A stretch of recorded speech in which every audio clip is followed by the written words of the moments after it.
Well, we're gonna try this. This is my first reach out to you guys since I moved to Florida.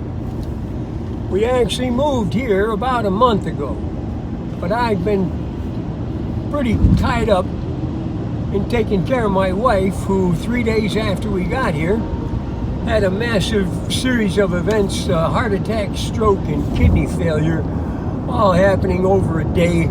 You know, as one thing shuts down, it takes the other one with it. And she spent 16 days in the hospital, and now she's in recovery. But over the last couple of days, it appears that a miracle is going to slip in, and this young lady is, all 76 of her, is going to make it. She's eating like a horse, and she hasn't eaten like that in years. So most people will tell you that if your body is demanding food, then it's starting to feel better. It's starting to say to itself that, okay, I'm ready to come back, now nourish me. Because she lost a lot of body mass and a lot of muscle mass when she was flat on her back in the hospital. And she's been ill for a long time, so there's been a lot of sitting and laying and not much in the way of exercise. So hopefully between us in the next little bit, we're going to start making her strong, and she'll have longer, whatever that translates to be, you know. I'm driving about a 70-mile drive. I'm almost done with it. But I've been thinking that I can probably get one thing in, because I need to get back into gear here. I'm telling you, when she was in the hospital, for a long time, she touched death 3 times. It's an interesting square. Eventually, most of us come to have to experience it when someone we know or love starts to have those problems. But I was a basket case. I was just paralyzed. I couldn't do any work. I didn't even try to work, because I came here to work, to transfer into work. But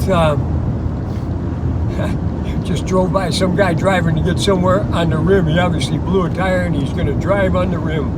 Not speeding, am I? Don't be speeding. Don't be speeding here, Bob. We don't want to speed. That would not be good. And that deputy could get you if he was an asshole, but hopefully he's not. I just drove by a cop sitting. I'm doing about 10 miles over the speed limit. So anyhow, I'm trying to think which one I want to do. And I think what I want to do is I want to go back and finish this thing I was telling you about that happened in my church. So remember I said to you that my consciousness was sucked out of my body, slammed up against the wall in the space between the middle door and the choir stall, directly across from the crucifix. And for the first 2 days, this happened 7 Sundays in a row. I went to a Catholic grammar school, and we went to Sunday Mass with our class as a extended school function. Sunday Mass, you go with your class. In 2 miles, take exit 284 for Florida 100 toward Bunnell, Flagler Beach. I'm sorry I have the GPS on, but it's pretty much straight route. I have no idea where I'm at. Like I say, this is my first trip down this road. So, the first 2 days that it happened, I have no conscious recollection of any activity other than this light passing. It's the only time I've had colored lights. I see auras and all that stuff. I just see white light. But this time, there was serious energy. And I'm 10 years old, too, you know. How the hell do you deal with that when you're 10 years old? But on the third time, even though that's going on, remember, the mind's a real powerful thing. So no matter what's going on, if it goes on long enough, your consciousness will drop back and say, well, by the way, what else is going on? Well, what else was going on is all these people in church who are participating. In a half mile, take exit 284 for Florida 100 in the Mass. Flagler Beach. And when you're stuck up against the wall, that's the view you have. You're actually high, and I could see. It's really amazing, the view that I had from there. So, if you're not a Catholic, take exit 284. I honestly have no idea what the procedure of your religious services are. but I know what happens. In a quarter mile, keep right at the fork. Follow signs for Bunnell. In a Catholic church is that you alternate between sitting, kneeling, and standing. Keep right at the fork. And that's a specific sequence. So that people who know the Mass, they know when to stand and when to sit and when to kneel. And from the vantage point that I had, it was obvious that one little old lady knew it more than everybody. Continue on Florida 100 West for a half mile.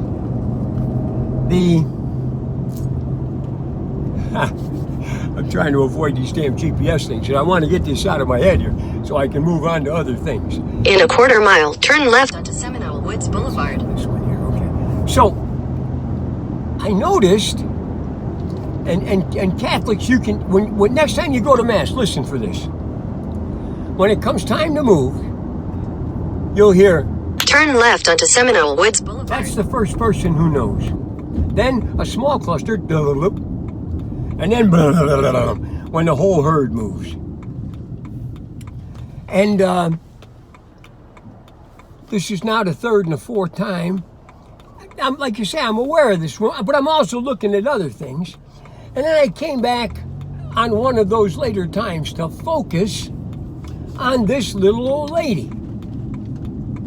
And at the continue on Seminole Woods Boulevard for 2 miles. I became aware of the fact that little Bobby Deeds, in other words, my body, it's on automatic.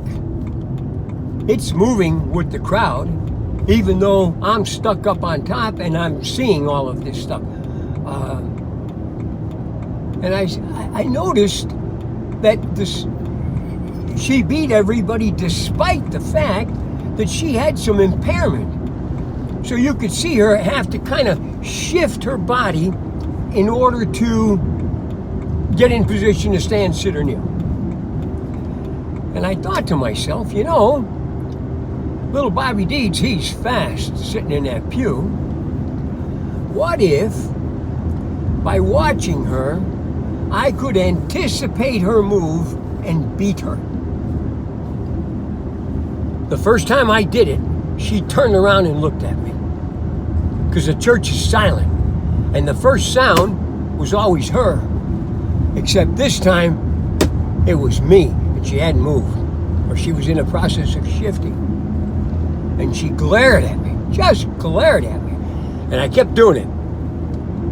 She came one more Sunday. And then she didn't come anymore.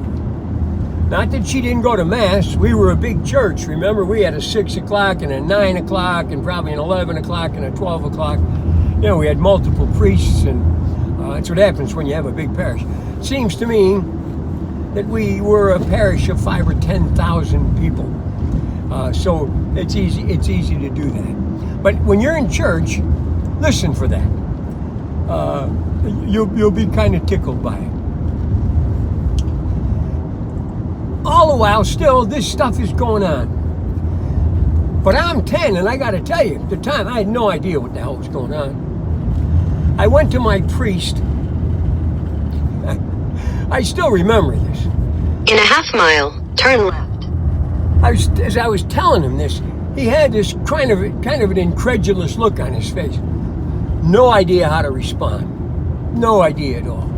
No idea how to grasp what was going on, because that just doesn't happen. So he says to me, turn left onto Citation Parkway.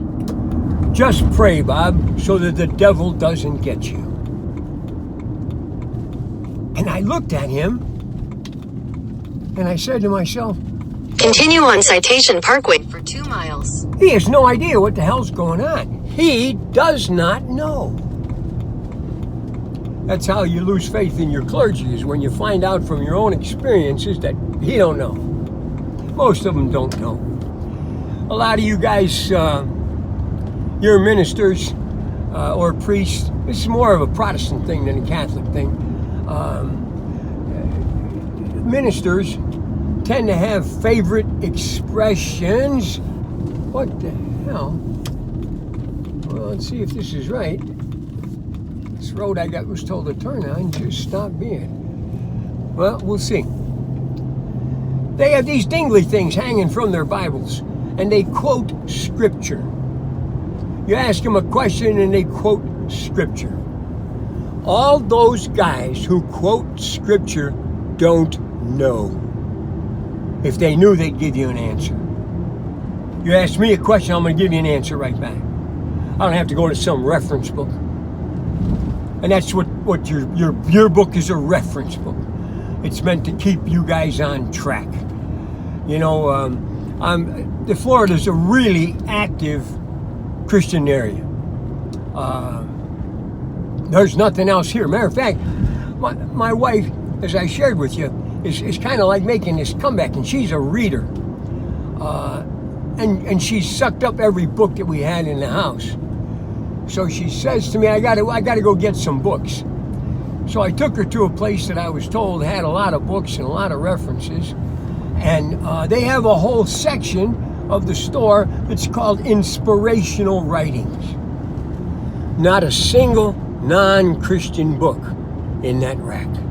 Not one. No Buddhas, no Krishnas, no Ramas, no Nanaks, no Rajneeshas. Just Jesus. Jesus, Jesus, Jesus. In a quarter mile, turn left onto Smith Trail.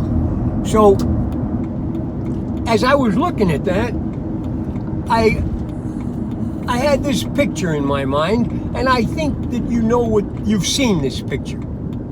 The way I remember it, it's 5 blind guys touching an elephant and trying to describe what the elephant is. Head southeast on Selma Trail towards Sebastian Court. Turn left onto Selborne Path. God, I don't want to do this, so I'm going to finish this real fast because I'm going to run out of time here. Okay. In a quarter mile, turn left onto Selma Trail. There's confusion in the world about God. The elephant is God. And each of your religion is the blind guy touching a piece of God. So Christians see him one way, Jews see him a kind of similar way, Islam sees him kind of close, and then you go to the Hindus and the other guys, they have a little more complex view of what God is. But all of them are only grabbing a piece of it. Well, you can only see a piece of the elephant if you don't have eyes. That's why what I say is you need to drop back and just take a look. Turn left onto Selma Trail. At then the turn rest left onto Sesame Boulevard. Of the world. Oh, it's going to really air because this is good stuff. Okay. So anyhow, elephant story. If you can't see it, then you have to rely on touch. If it's so big that you can't touch all of it, you're not going to get a good view. That's what God is. It's so big you can't do it with just a single view. Turn left onto Sesame Boulevard. If you God damn it. Let me see how much time I got. It's only another minute and a half. Maybe I can jam this in. Sorry for the confusion, guys. I hate this damn GPS. Like in a quarter mile, turn left onto Smith Trail. So I'm almost here. Because of the way this thing is structured, anybody who went into that store to get some guidance and some insight on how they might live their life better is going to get a single skewed view of what that translates to. That's why your belief system penalizes you, because it doesn't let anything else in. I've talked to you several times about this stuff, but I was really amazed at how complete it was.